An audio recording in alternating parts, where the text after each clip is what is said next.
We didn't get to do a debrief with you post-Monaco. I know you're busy with plenty of things. Can we do that now?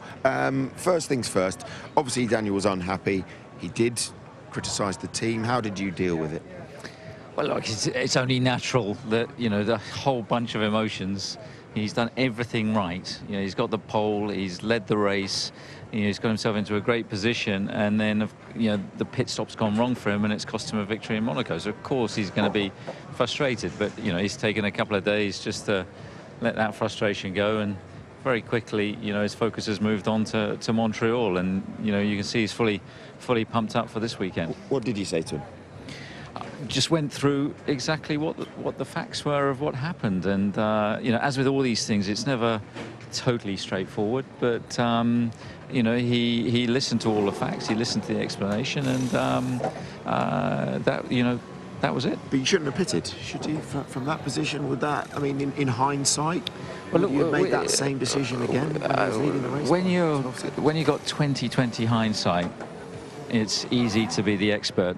When you're sitting in the lead like we were, everybody else has gone to inters. Nobody, in my knowledge, has ever gone from extremes to slicks ever previously, because the tyres just have never been capable of doing that. They've tended to chunk up, fall apart as they overheat.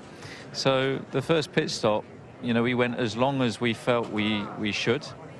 And then, of course, Lewis rolled the dice. Having got track position, those extreme tyres went an awful lot further than I think any of us, including probably, Lewis himself, expected. And then, of course, he went for the slick tyre, for the ultra soft tyre, on what was still quite a damp track. And Daniel's in-lap was, enormously quick.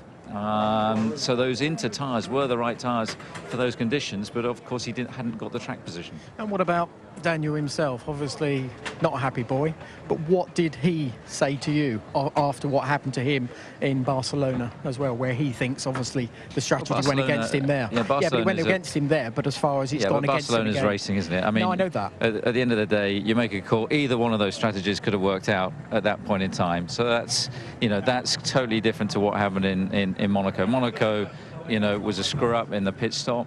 A set of tyres was called. It was believed to be ready. It wasn't. They were at the back of the garage.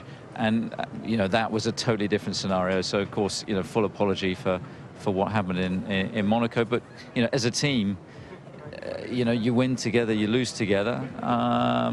And that's the strength that we have. The fact that we're spending a lot more time together speaking to you means that Red Bull are back. I think that everyone's thinking that's great for the sport, particularly with Ferrari. I'm talking to Bernie yesterday. He's ecstatic that we've got Red Bull, Ferrari and Mercedes seemingly challenging. What is achievable this year now from where we're... from the start of the season, we didn't think you were going to be in this position. You said it was going to be a transitional season. It doesn't look like that now. Well, absolutely. I mean, it's been an incredible start to the year for us. I mean, we've been far more competitive than we thought. We've had a good upgrade from the Renault guys, and that's obviously helped. That helped us to get the pole in Monaco, and hopefully we should see exactly what that does for us here in Montreal. If we're competitive here, I really think we've got nothing to fear for the rest of the season. What about Max? Obviously had a bit of a tough one in Monaco. What have you said to him? Well, he's experienced two very different emotions on a Monday morning. After Barcelona, total elation, and after Monaco, total deflation. It was a tough weekend for him, and he for sure has learned a huge amount from it. It was a shame because the first half of his race was outstanding. The passing moves he made, I think he'd have been on for a top 5, top 6 finish, without the incident. But he'll learn from it. He's young, and he's a very smart lad, and I think that'll very quickly go in the memory bank. Just very quickly, Christian, the difference between your drivers out there in that first practice session, was it just fuel loads?